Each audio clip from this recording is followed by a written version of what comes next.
We're now into chapters 27, 28, and 29 of Wuthering Heights. Things are getting very action-oriented again with the second generation as we move ever and ever closer to the end of the novel, chapters 30 through 34. In chapter 27, Edgar Linton is in very bad health, and Kathy ends up at Wuthering Heights because, of course, of the agreements that have been made for her to visit Linton Heathcliff. Is Edgar against a marriage? Is he for a marriage? Nellie talks about how he thinks about Linton Heathcliff, what misapprehensions he might have, and even how she's sort of helped perpetuate these in this chapter and in previous chapters. So what happens when Kathy gets there? What is the incident that happens with the key? Remember I said to look out for violence. There's a lot of violence in this chapter. Pay attention to it and see who is inflicting the violence, both physical and psychological.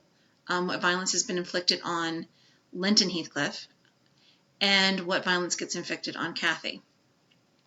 So Kathy says that she doesn't think that Heathcliff is a fiend even though he's a cruel man.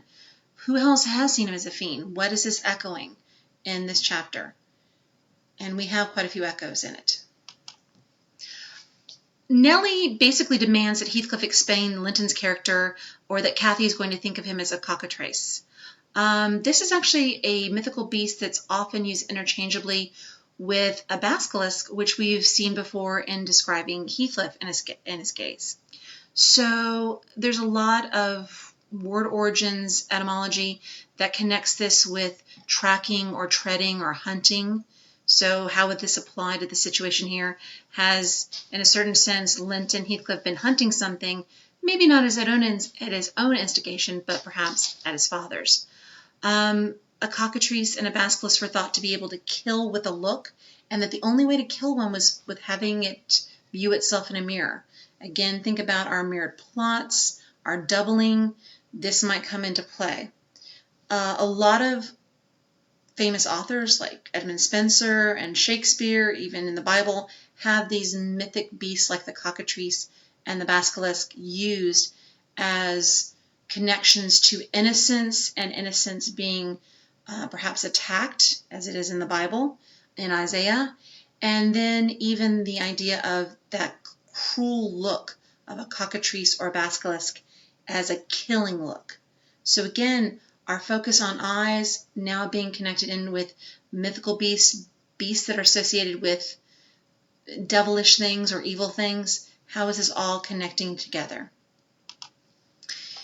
In chapter 27, go through, think about what we see about Heathcliff's character. What words does he use? Look at his diction.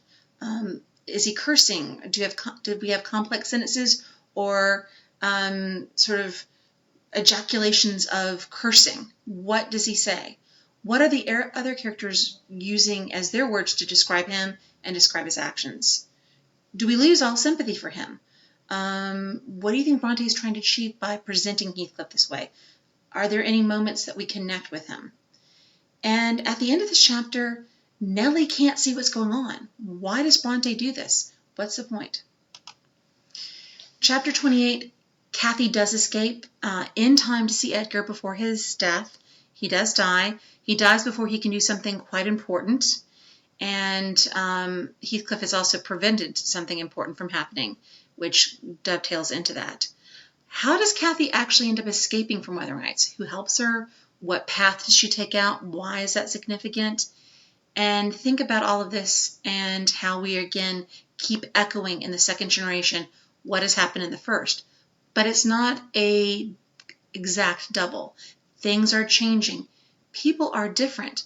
Kathy Inheriton and Linton Heathcliff are different than Edgar and Heathcliff and our first Kathy.